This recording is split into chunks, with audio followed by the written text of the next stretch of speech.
2022 김대중 후보는 74세를 넘어야 대통령이 됩니다.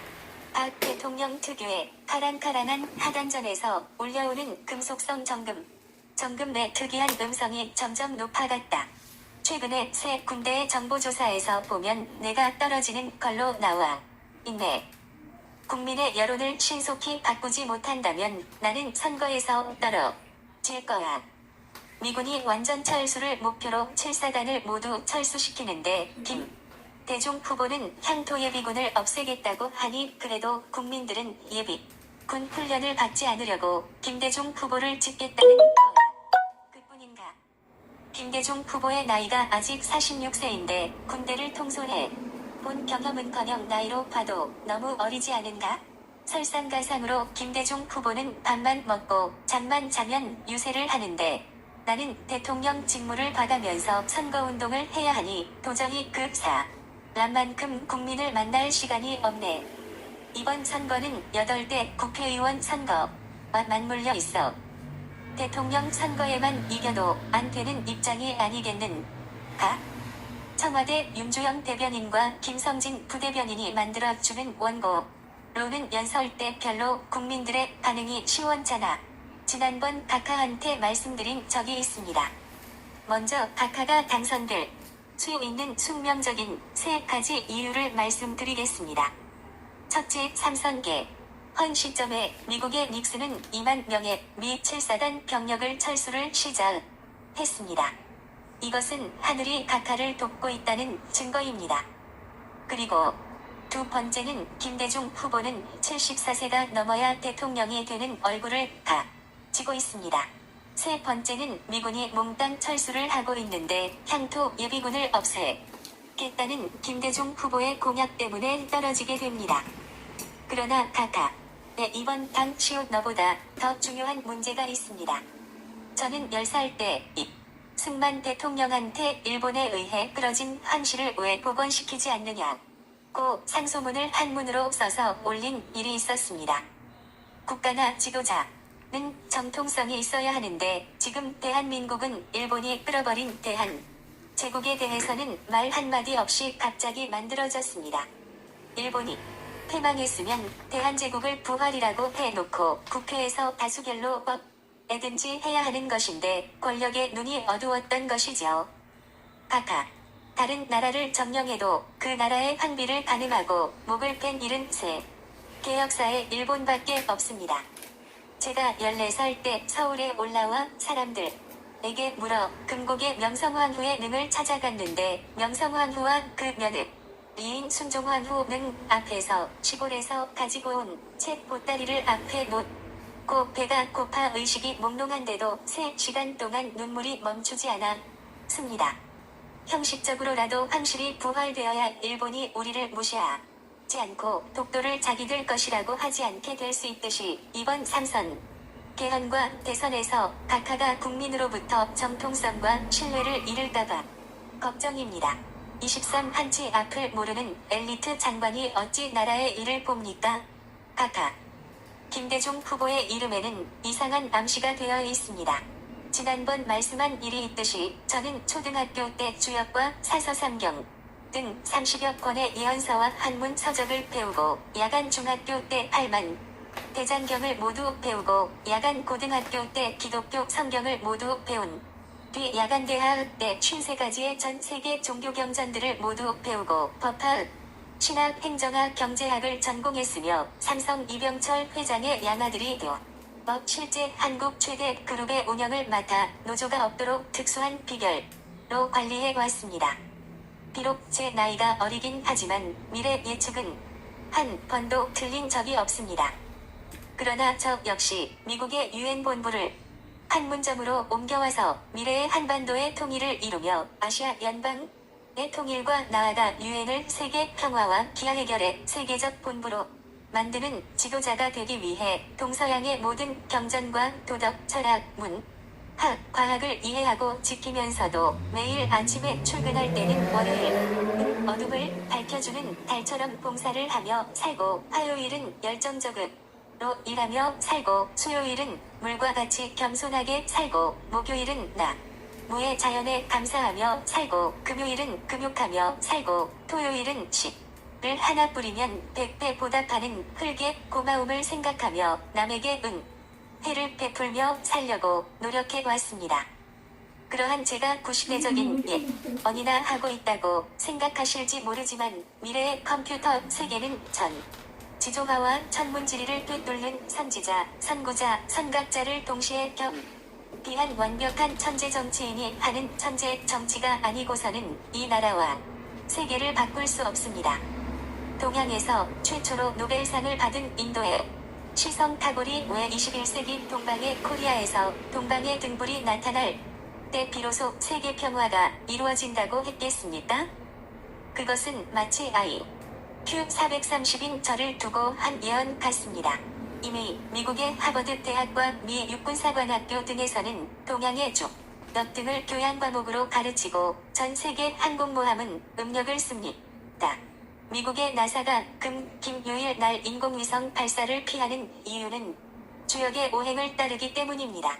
주역의 오행인 화, 수, 목, 금, 김, 토는 바꾸어 하면 만물 형성의 원리로서 태양이 달보다 400배가 크면서도 지구에서 달의 거리보다 정확하게 400배나 멀리 있다 보니 개기일식과 금환일식 때 달의 크기와 태양의 크기가 일치합니다.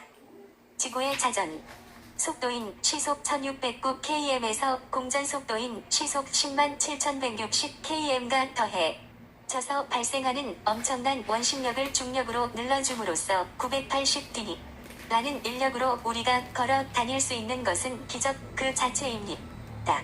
우주는 북극성을 중심으로 돌고 태양계는 지구보다 300만 배나 큰 태양을 중심으로 돌고 전자는 양자를 중심으로 도는 이 모든 지조화를 한치의 오차도 없이 운행되게 만든 절대자는 이 오행을 둠으로써 세상 만물을 자동으로 관리하게 있는 것이지요.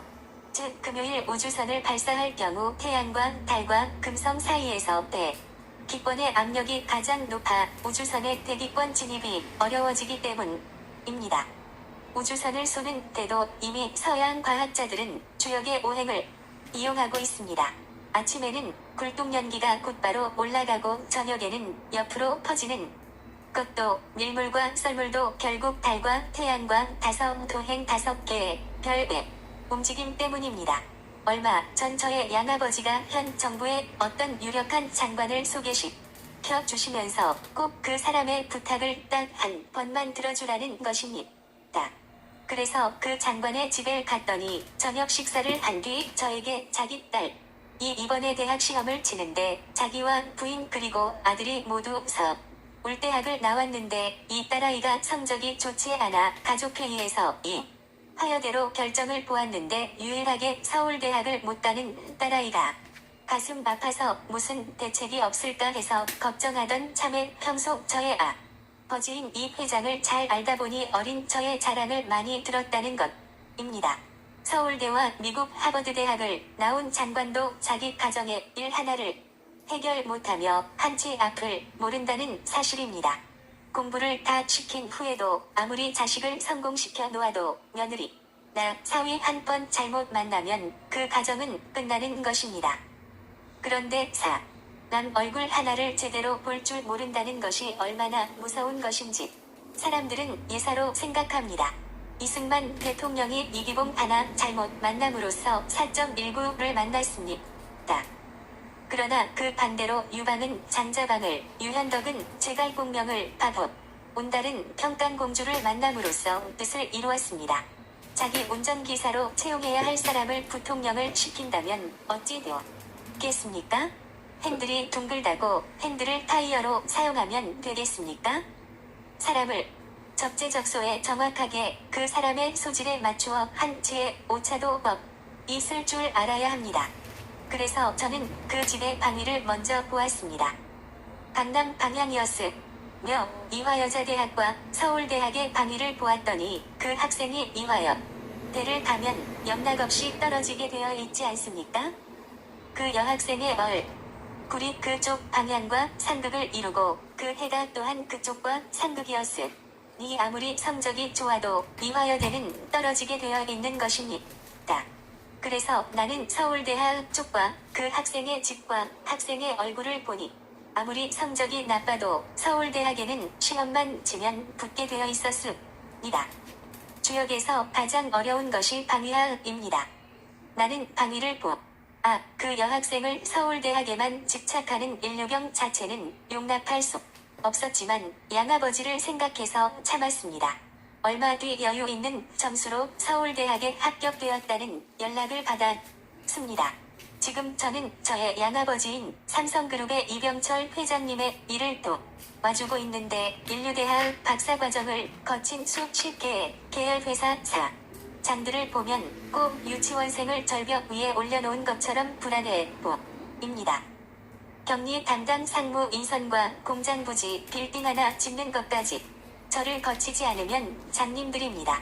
한 방향은 보면서 사방을 보는 눈이 없는 것입니다. 그러니 기업과 국가 경영을 제대로 하겠습니까? 기업과 국가 경영 능력의 첫째는 사람을 볼 줄 알아야 합니다. 천문지리와 천지조화를 현대학문과 병행해서 깨닫지 못한 사람은 21세기의 복잡한 국가나 기업을 경영하기 어렵습니다. 국회의원이나 장관이 몇백 명이라도 로봇이며 한 사람의 천재 정치인을 따라올 수 없는 시대가 오고 있습니다. 기업도 천재 경영이 아니면 국제사회에서 살아날 수 없습니다. 저는 저의 양아버지의 국내 첫째 그룹의 노동조합이 생기지 않게 하기 위해 10가지 비밀을 알려주었습니다. 수직권 위주의 경영을 수평 네트워크 경영으로 바꾸게 하여 사장과 사원이 평행선상에 있게 하고 노조를 만들 수 있는 사절선과 쥐상을 뽑지 않게 하기 위해 면접 때 관상을 보게 하고 공산주의에서나 사용하는 노동자란 말을 근로자로 쓰게 하는 등 이것은 한 가지 예에 불과합니다. 제가 각하에게 4차원적인 주역과 천지조화의 원리를 가지고 쭉 유사한이나 특정 인물의 관상과 미래를 풀어나가는 것을 천박하게 보아서는 안 됩니다. 한두 달 만에 쫓겨날 장관을 그것도 모르고 대통령이 임명한다면 그것은 대통령의 자질이 부족한 것입니다. 그러므로 국가의 운명을 바꿀 지도자는 사람의 얼굴과 마음을 읽을 수 있는 미래를 보는 해안이 열려 있어야 합니다. 이미 소련과 미국은 초신일 현상을 무기로 연구하고 있습니다. 24 김대중 후보의 이름이 한글, 한문, 영문이 각각 15획이니 15대 대통령이 됩니다. 김대중 후보의 관상과 이름에는 그 분이 지금 46세인데 앞으로 74세가 넘어야 대통령이 된다는 특수한 암시가 있습니다. 1300년 전에 정감여록에 이 땅의 향후 200년간의 대통령들이 예언되어 있지만 5대 윤보선과 10대 15대 등 오중립수인 과도기적 중립정부의 대통령은 예언되어 있지 않습니다. 이럴 때는 그 사람의 얼굴과 이름과 각종 특징을 참고하면 알 수 있는 것입니다. 김대중 후보의 얼굴과 이름에 그 암시가 되어 있습니다. 한글로 김대중을 써보면 김, 기역, 엘, 미음은 5획입니다. 대, 디귿, 대, 도 5획입니다. 중, 지, 부, 이응, 도 5획입니다. 그러니 합계가 15획입니다. 또한 한문으로 김대중을 써보면 금은 8획이며 대는 3획이며 중은 4획입니다. 그러니 합계가 15획입니다. 또한 영어로도 김 6회, 대 4회, 정 5회으로 15회입니다. 대통령을 목표로 하는 사람의 이름의 합계가 한글과 한문, 영문이 15획으로 일치하는 것은 우연이 아니며 하늘의 암시입니다. 그는 15대에 반드시 대통령에 당선되게 될 하늘의 점지를 받은 것입니다. 그러니 15대 대통령을 지금부터 계산해 본다면 이번이 7대 대통령 선거이며 대통령의 임기를 평균 4년씩만 잡아도 앞으로 8대가 남았으므로 32여 년 이후에야 그 분이 대통령이 될 것입니다. 그러니 각하는 조금도 염려를 마십시오. 그러나 그 분은 이름에 가운데 중자가 들어있으므로 중립정부 형태의 대통령이 되어 강력한 야당과 당내에 또한 강력한 다른 세력의 등장으로 연립정부 형태의 정권의 대통령이 될 것입니다. 또한 김대중 후보의 지금의 관상과 음성입니다. 사람의 골상은 과거를 보는 것이며 얼굴의 근육과 혈색인 찰상은 현재를 보는 것이며 눈동자인 신상 마음은 미래를 보는 것입니다. 인고의 세월이 거듭될수록 김대중 후보의 찰상은 변화되어 갈 것입니다. 더 많은 인고의 세월이 있는 뒤 대통령이 되는 대기만성의 얼굴이며 그 형상은 까마귀 상으로 눈빛이 짙고 깊으며 미래의 이열력이 뛰어나고 인정과 눈물이 많고 원리원칙을 고수하고 신념이 있고 명철하고 문장력과 언변이 뛰어나며 가족과 주변 사람에게 자상하며 보기보다는 유머가 있고 추진력과 결단력과 과단성과 민첩성이 있는 세계적인 인물의 상을 가지고 있습니다. 그러니 각하께서는 먼 훗날 퇴임 후와 어린 자식들을 생각해서라도 정정당당하게 싸우시고 설사 이기더라도 아량과 관용을 베풀어야 합니다. 결코 부정선거 시비의 소지가 전혀 없도록 해야 합니다. 반드시 김영삼 선생은 정가묘록의 예언에 나와 있는 대로 70세 전에 김대중 후보는 74세가 넘어서 대통령이 될 것이기 때문입니다. 그리고 추진하는 일을 마무리하기 위해 대통령이 되어야 하므로 언젠가는 확실하게 그 분들에게도 기회가 돌아올 것이라는 것을 분명히 해야 할 것입니다. 그리고 김대중 선생의 음성은 까마귀 음성으로 뱃속 깊숙이에서 올라오는 항아리가 토해내는 음성입니다. 웅체 곰의 몸과 까마귀관 상의 까마귀 울음소리를 내는 김대중 선생은 반드시 대통령이 되어 남북통일의 첫 단추를 끼게 될 것이며 그 마무리는 제가 하게 될 것입니다. 물론 김영삼은 봉황상이니 70세 이전에 꼭 대통령이 먼저 될 것입니다. 다만 봉황상이다 보니 오동나무에만 앉는 세임으로 부자들만 좋은 일 시키고 서민들은 어렵게 만들 것입니다. 그리고 봉황상은 교도소에는 절대 가지 않습니다. 봉황은 오동나무에만 머무르는 특성 때문입니다. 그러나 김대중 선생은 까마귀상이니 초상집을만 가게 됩니다. 초상집 같은 분위기가 교도소 아니겠습니까? 그러나 까마귀상은 서민 세임으로 대통령이 되면 재벌을 많이 정리하고 서민들 편에 서게 된 것이며 서민들을 위하게 될 것입니다. 그러나 김대중 선생은 그 이름마저도 인동초이듯이 겨울 대통령이다 보니 전임 대통령들이 망친 경제와 정치 문제에 휘말리 진실한 노력을 아무리 해도 국민의 신뢰를 얻기 어려운 겨울식 대의 대통령이 될 것입니다. 25 한자불살법 한자부살법 뿐입니다. 지금의 국민 여론으로는 김대중 후보가 압승으로 나와 있습니다. 이미 언론에서도 눈치를 챘을 것입니다. 어떠한 유세장에 가더라도 반드시 처음에 미군 철수로 인한 국가안보의 주요성과 경제권 설의 지속적인 마무리를 말씀하시다가 연설 끝부분에 가서는 한자부살법인 항복하는 자를 용서하는 심리에 호소해야 합니다. 나는 다음엔 여러분이 나를 붙들고 다시 대통령이 되어 이 나라를 구해달라고 애원을 해도 다시는 이 자리에 서는 일이 없을 것입니다. 그러니 이번이 내가 선거에 나오는 마지막이니 한 번의 기회를 달라는 식의 결단을 보여주어야 할 것입니다. 그러면 국민들은 깜짝 놀라며 온 국민에게 삽시간 그 이야기는 퍼져나갈 것이며 순식간에 야당의 단결은 흔들릴 것이며 여당은 똘똘 뭉칠 것이며 이것은 하늘이 각하에게 조금 더 일을 시키겠다는 뜻이니 꼭 약속을 지켜야 합니다. 이순신 장군이 정유재란 때 울돌목에서 은 거북선 12척과 어부들로 구성된 의병으로 300척의 일본 적선과 정규군을 물리침으로써 일본군의 보급로를 완전 차단시켜 정유재란에 승리하자 그는 전쟁 승리에 놀란 조정 대신들이 또다시 죄를 쉬울 것을 알고 임금의 부담을 줄여주기 위해 갑옷을 부하에게 벗어주고 각판에서 스스로 외놈의 화살을 맞고 전사했듯이 각하여 다음엔 깨끗이 물러나야 합니다.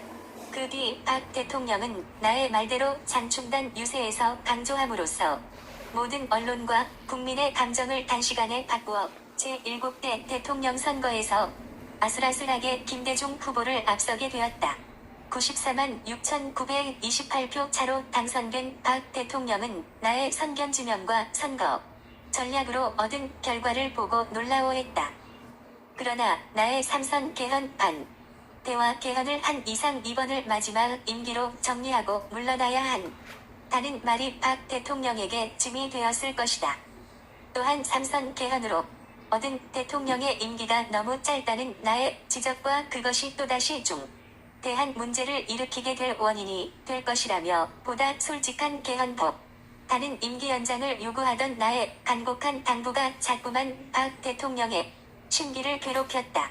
미군이 철수하는 상황에서 예비군을 없애겠다는 시기적절치 못한 공약과 함께 용감하게 대중 뽑아 행복하게 대중 살자라는 이슈를 내건 김대중 후보는 아슬아슬하게 낙선하자 선거 이틀 뒤인 71년 4월 29일 나는 억울하게 떨어졌다면서 대국민 성명을 발표하여 투표에 이기고 개표에서 졌다는 일부 여론이 나돌기 시작했다.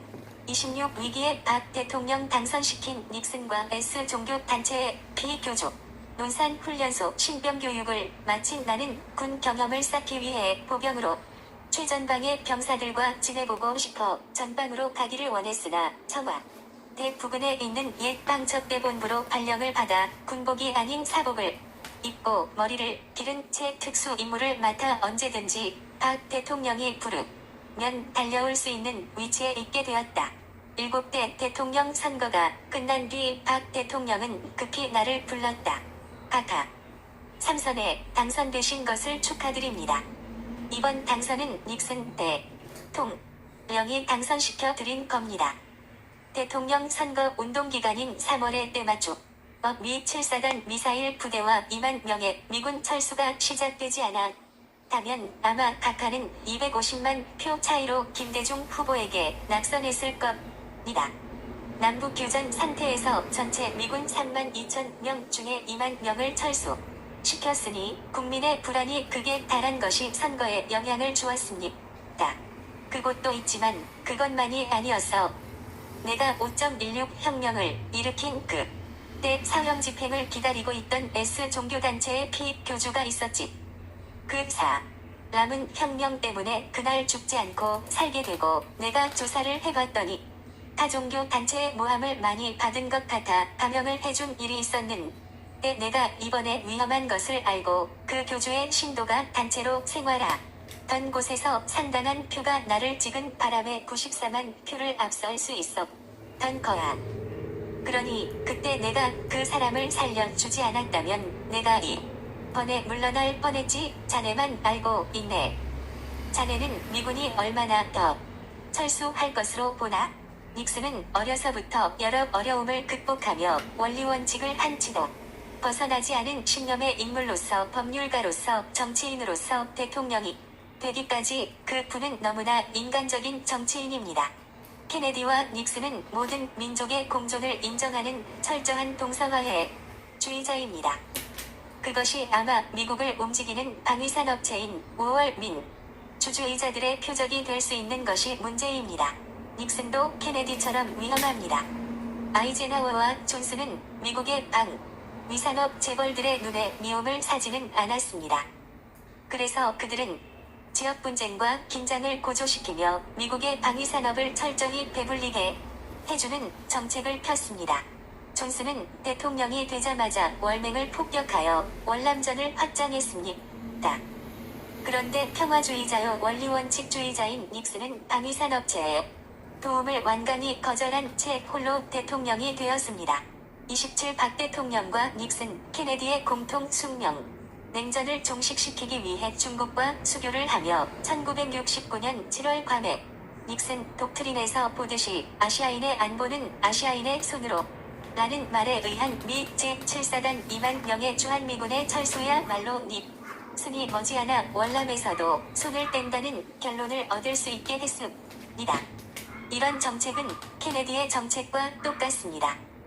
그러니 미국의 기업자들은 케네디처럼 닉슨을 죽이거나 사임시키지 않으면 안 되게 되어 있습니다. 아마 머지않아 닉슨의 관상으로 보아 죽음을 면할 것 같고 결국 CIA와 방위산업체들에 의해 닉슨의 대통령직은 탄핵되고 말 것입니다. 그러니 각하께서는 미국 내의 군수업자들이 그냥 있지 않을 테고 지금의 미군 철수 분위기는 오히려 카카의 삼선 개헌과 국가개혁에 힘을 실어주는 계기가 될 것입니다.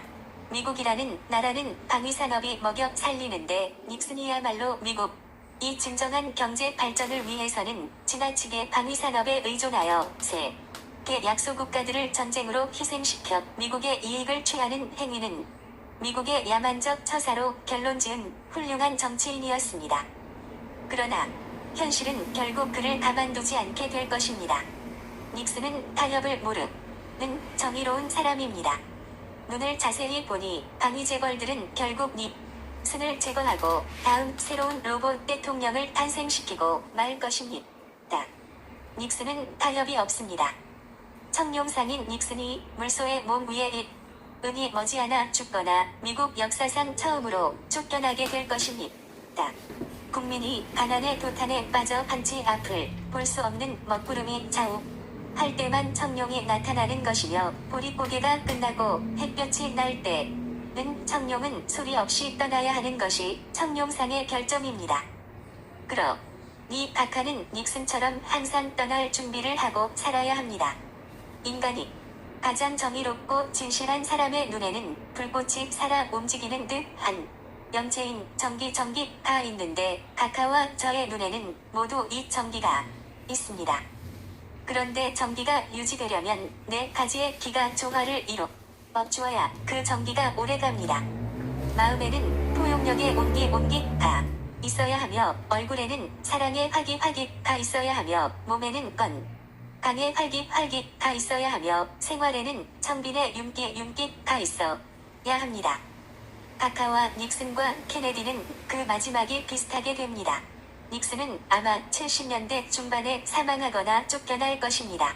28삼성은 세 개의 별이므로 설탕과 섬유, 반도체와 같이 작은 제품을 주력 사업으로 해야 성공하며 현대는 용왕과 호랑 견이라는 뜻이므로 조선이나 자동차 같은 큰 제품을 해야 성공합니다.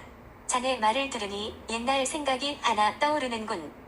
내가 1961년 4월 초 6명의 후배들을 데리고 혁명을 하기 직전 혁명거사 날에 결정의 자문을 구해보자면서 매달리는 후배들의 권유에 못 이겨 대문 운동장 부근에 있는 지창용이라는 당대의 관상가를 찾아간 일이 있었어.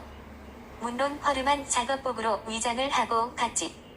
그런데 그 친구 내가 데리고 간 사복을 입은 대령극들을 보고 6명에게 모두 곧 장관이 될 사람이라고 하는 게 아니겠나. 그래서 내가 뭘 보고 그러느냐고 시참이를 땡 채 꾸지람을 했더니 얼굴에 이미 상서로운 벼슬 기운이 가득 깃들어 있다는 것이 아니겠나. 나는 속으로 너무나 깜짝 놀랐지. 4월 달쯤으로 혁명 일자를 잡았기에 그 날짜가 믿음이 가질 않아 우연히 후배들에 의해 설마하는 마음으로 따라갔는데 이미 그 사람들 얼굴에 그런 빛깔이 보인다는 것을 나는 정말 이해할 수가 없더군. 그 사람은 전혀 우리가 누구인지는 눈치를 채지 못하는 상황이 어찌 우리의 얼굴을 보고 단번에 알아보는 거야. 그런데 나를 맨 나중에 보더니 6사람은 밖으로 잠깐 나가 어달라고 하더니 나에게 무슨 일을 도모하실 분 같은데 그 일이 무슨 일인지는 모르겠으나 나라의 장래와 관계되는 일 같습니다. 그런데 선생은 그날을 4월쯤으로 잡아 놓은 것 같은데 5월 중순경으로 하시면 반드시 성공하실 겁니다. 라고 말을 하더군. 나는 그때 4월 혁명 계획을 다시 의논해서 5월 16일로 잡았었네. 아까 자네 말에 마음이 얼굴에 나타난다고 했는데 우리가 먹고 있는 마음을 그 분이 소상하게 알고 있는데다가 우리가 앞으로 맡을 벼슬까지 얼굴에 나타난다는 것을 볼 때 참으로 사람은 마음과 행동에 신중을 기해야 한다는 것을 새삼 깨달은 일이 있었지. 하늘을 속일 수는 없는 것이야. 그렇습니다. 카카. 영화 화면에 입력된 사진이 나타나듯 사람의 마음과 행동은 신의 섭리에 의해 모두 얼굴에 기록됩니다. 3년 이내 죽을 사람은 눈 아래와 코 주변의 색깔에 나타나 있지만 3개월 이내에 죽을 사람은 이미 눈동자에 나타나 있는 것을 보면 하늘은 참 으로 속일 수 없는 것입니다. 각종 사고로 죽는 사람들이 자기도 모르게 책상 서랍과 주변 정리를 하는 것도 결코 우연이 아닌 것입니다. 그래서 한 달 이상 비행기를 여러 번 타고 해외를 다녀올 일이 있는 재벌들이 저에게 식사를 하자면서 카카를 괴롭히는 것도 제게 그들의 눈동자를 박 달라는 것이지요. 지진이 나서 사람이 아무리 죽어도 동물은 죽지 않고 미리 피하며 침몰하게 될 배를 쥐들은 미리 알고 피하는 것을 보면 사람은 욕심에 가려서 미래 보는 법을 망각해 버린 것입니다. 카카. 사람은 눈이 관상의 90%를 차지합니다. 카카가 5.16 혁명을 하기 전에 지창용 씨에게 들켜버린 것입니다. 카카의 눈동자에는 혁명의 기운이 들어있었는데 그것은 이미 마음에 들어있었기에 지창용 선생이 그것을 볼 수 있었던 것입니다. 그래서 어떤 잘못을 저지른 아이는 부모와 눈동자를 마주치지 않으려 하는 것이며 남을 위해 모든 것을 바치겠다는 사람에게만 하늘에서 눈동자에 불꽃 같은 영체를 주는 것입니다. 가장 최상의 눈은 감춘 듯 하나 어둡지 않아야 하고 장이불회 이불회 편안한 듯 하나 어리석지 않아야 하고 안이부로 빛난 듯 하나 드러나지 않아야 하고 바리불로 맑은 듯 하나 마르지 않아야 하고 청이 불고 청이 부고 온화한 듯 하나 힘이 없지 않아야 하고 화이부약 성난 듯 하나 미워하지 않아야 하고 노이불쟁 강한 듯 하나 고독해 보이지 않아야 합니다. 강희부고 자네를 나에게 소개시켜 주신 자네의 양아버지이신 이병철 회장님은 무슨 상이신가? 카카. 이 회장님은 원숭이 상이십니다. 원숭이는 작은 제품을 만드는 사업을 해야 성공하기에 사람의 손에 잘 잡히지 않는 사람의 손톱만큼이나 작은 반도체 사업을 건의했던 것입니다. 또한 삼성은 세 개의 별이라는 뜻으로 설탕 섬유 반도체 사업을 해야 합니다. 그렇지만 삼성이 크게 발전하려면 반도체가 필요합니다. 삼성은 상호 자체도 세 개의 별이므로 별이 얼마나 작게 보입니까? 그러나 실제 그 가까이 가보면 별은 엄청나게 큽니다. 반도체도 작지만 그 속에 엄청난 세계가 들어있습니다. 그러니 이 회장님의 관상과 삼성의 이름에 맞는 사업은 작은 제품이므로 저는 반도체 중에서도 일본이 하고 있는 비메모리가 아닌 메모리 반도체 사업의 필요성을 이야기 중에 있습니다. 그때 바다 건너 일본이 비메모리 반도체를 만들고 있었기에 경쟁을 피하기 위해서는 메모리 반도체를 하자고 했습니다. 삼성은 조선이나 자동차 등을 하면 피해를 보게 되어 있는데도 이 회장님은 그런 사업을 추진하시다가 제가 반도체 사업을 제의하고 있습니다. 그래서 원숭이 상에 맞는 삼성의 경영방침으로 첫째, 수직적 권위주의 경영체제를 수평적 네트워크 경영체제로 바꾸어 경영의 평등과 결과의 복지를 실현하여 사장에서 말단 근로자까지 평등하게 직책만 다를 뿐 완전 능력과 책임 체제로 바꾸어 노조가 발생할 근원을 없앴습니다. 경쟁의 평등이란 것은 어떤 근로자나 경영자이든 똑같은 인사고과에 의해 공부하고 평가받을 수 있는 기회를 공정하게 제공하는 것입니다. 그리고 그 결과에서 뒤처진다 하더라도 복지로서 모든 사원을 보호해 줌으로써 공동체 화합을 실현한다는 것입니다. 그리고 두 번째, 경영 외적으로는 신입사원 선발 자체도 임원이 개입하지 않는 철저한 인사위원회의 채용 시스템에 의해 선발하여 정삼각형의 삼변등가 원칙에 의한 책임과 권리와 의무가 어느 조급로도 기울어짐이 없이 사장에서부터 모든 사원에게 공정하고 공평하게 적용되게 했으며 특히 제가 관상을 보게 했는데 노조를 만들 수 있는 사자상과 쥐상을 뽑지 않게 함으로써 앞으로도 세계에서 유일하게 노조가 없는 그룹으로 남게 될 것입니다. 그리고 세 번째, 목계 경영전법을 세계에서 처음으로 시도하게 했습니다. 10가지 정도의 경영비책을 삼성에 적용시켰지만 이 세 가지는 매우 중요한 것입니다. 목계전법이 뭔가? 내가 군사 전략가인데 처음 듣는 말이군. 카카. 목계전법이란 나무 목자의 달깨 자로서 나무로 만든 달기란 뜻입니다. 그러니까 현대 정주영 회장은 물속 상인데 다가 현대라는 이름까지도 임금, 왕, 용이고 견은호, 왕이이므로 큰 제품, 즉 자동차나 조선소, 중공업 등 큰 제품의 사업을 해야만 성공을 하며 반도체 같은 작은 사업을 하기 시작하면 그때부터 망하게 되는 것입니다. 물속 상인 정주영 회장은 대업 전법을 써야 하는 대신 원숭이 상인 이병철 회장은 설탕이나 섬유, 반도체와 같이 작은 사업을 해야 하므로 목계전법을 써야 한다는 것입니다. 정주영 회장은 수직적 권위주의 경영을 함으로써 앞으로 노조 때문에 엄청난 피해를 장기적으로 보게 될 것입니다. 정 회장, 이 한마디 하면 수직으로 말단 근로자한테까지 전달되는 수직적 권위주의 경영은 공무원이나 군대 조직에서나 사용하는 것이지 기업에서 사용하면 반드시 큰 피해를 보게 됩니다. 삼성은 노조가 없는 데다 이 회장님이 목계전법을 사용하게 되면 회사의 파업이 없어지므로 그 이익을 근로자 복지로 사용될 수 있고 수출과 세금으로 국가에도 크게 이바지할 수 있는 것입니다. 목계란 나무로 만든 달구로서 투기를 할 때 깃털을 세우고 달려들려고 먼저 날뛰는 닭을 보고 한 마리는 나무로 만든 닭처럼 꿈쩍도 하지 않고 날뛰는 닭을 뚫어지게 쳐다보기만 하면서 날뛰는 닭의 허점만을 노리고 있다가 날뛰는 닭의 힘이 지칠 무렵 허점이 보이면 순식간에 상대방의 급소를 공격하여 이기는 닭을 목계라고 합니다. 또한 그 목계의 전법을 사업에 적용하는 것을 목계전법이라고 합니다.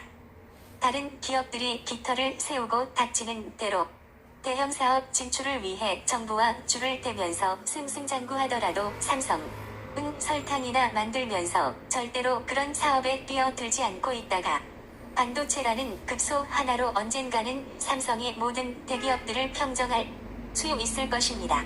징기스칸 같은 방법이군.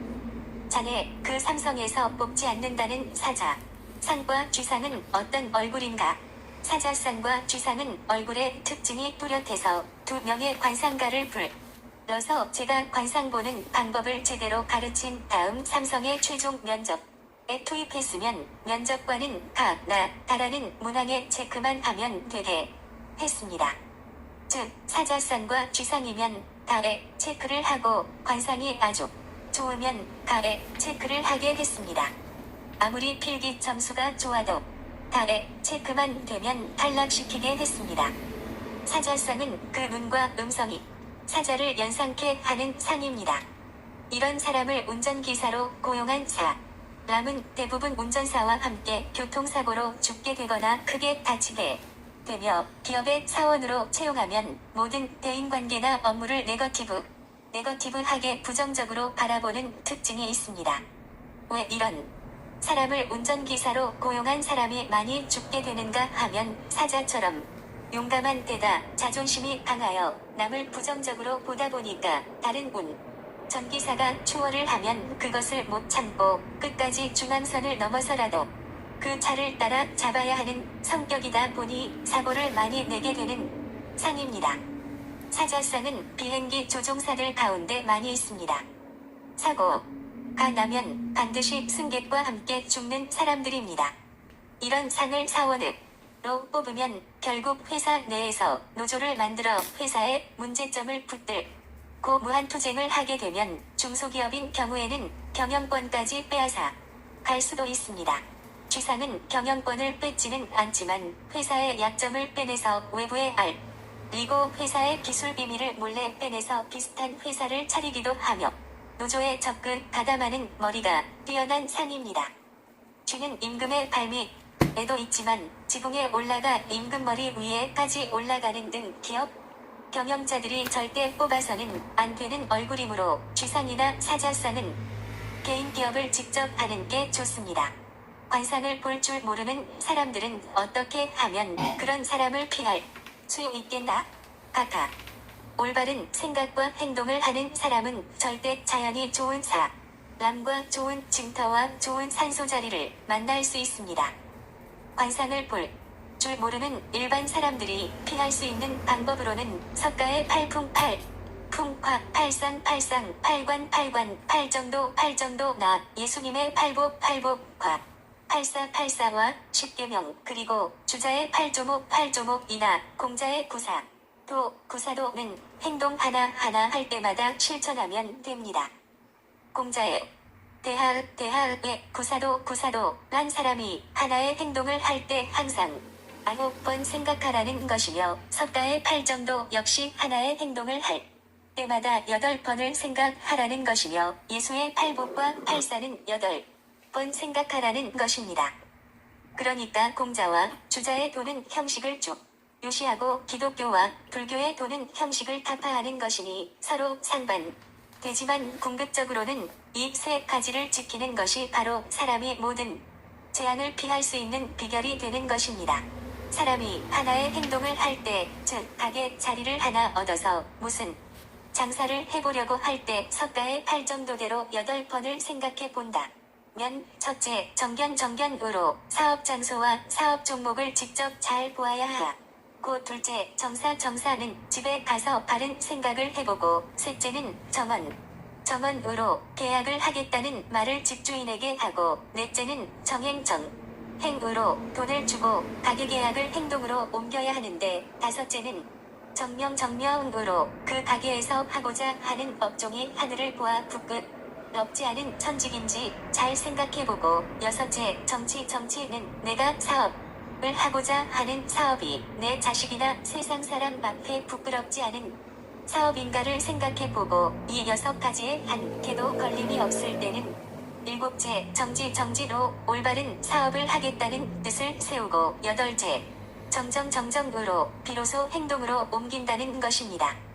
또한 풍에서 득실, 유무, 찬난, 행부은 둘이 아닌 하나이며, 팔상 역시 진이, 선악, 미추, 애증 또한 둘이 아닌 하나라고 생각하면 모든 다툼이 없어진다는 것입니다.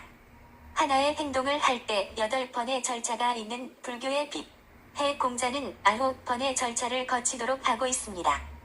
공자는 첫째, 시사명으로 만물을 바라볼 때 항상 밝게 보고, 둘째, 청사총으로 남의 소리를 총명하게 듣고, 셋째, 언사충으로 말은 중심이 있게 하고, 넷째, 행사공으로 행동은 공손하게 하고, 다섯째, 사사경으로 사업을 할 때는 하늘을 공경해야 망하지 않고, 여섯째, 색사운으로 여자를 따뜻하게 대하고, 일곱째, 의사문으로 의심스러운 것은 물어보고, 여덟째, 분산한으로 분한 마음을 가지면 재앙이 오므로 분한 마음을 버리며, 아홉째, 득사에로 얻는 것이 있을 때는 옳고 그런가를 생각해보고 취하라는 이 9가지를 하나의 행동을 할 때마다 생각하고 실천하면 결코 피해를 보지 않는다는 것입니다. 십계명 중에서 4번째까지는 다른 신과 우상을 섬기지 말고 하나님을 망령되이 일컫지 말고 안식일을 지키라는 하나님에 대한 율예이며, 5번째부터 10번째까지는 인간관계에 대한 원칙을 말하는 계율로서, 5째, 부모에 대한 불효가 가장 큰 죄이며, 그 다음에 살림죄이며, 그 다음으로 가벼운 죄가 간음죄, 그 다음이 도적질, 그 다음이 거짓말, 그 다음이 마음으로 짓는 죄인 남의 것을 탐하는 것입니다. 주자의 팔조목 역시 경물, 치지, 성에, 정심, 수신, 제가, 지국, 평천 역시 순서대로 살아야 한다는 같은 뜻입니다. 각하, 젊은 김영삼과 김대중 총재는 정치는 잘하든 못하는 사심이 없는 특수한 보수기질을 가진 마음을 비운 정치인들입니다. 각하, 정치적인 부침을 하더라도 반드시 그 분들의 장래를 부정적으로 보아서는 안 될 것입니다. 그 분들은 70세 전후로 반드시 대통령이 될 분들임을 명심하셔야 합니다. 박 대통령은 진지하게 고개를 끄덕이며 종이에 몇 가지 메모를 했다. 아, 자네 말만 들으면 내 가슴이 너무나 시원해. 아참, 오늘 내 가 자네를 만나려고 한 것은 내일부로 중대한 발표를 하려고 하네.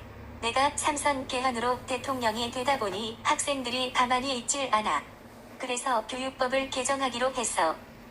그와 동시에 125명의 학생 주동 자체적과 교련 거부 학생 1075명의 강제 징집과 40개 서클을 해체하는 등의 교육법 개정 특별 발표를 내일 날짜로 하게 되었어.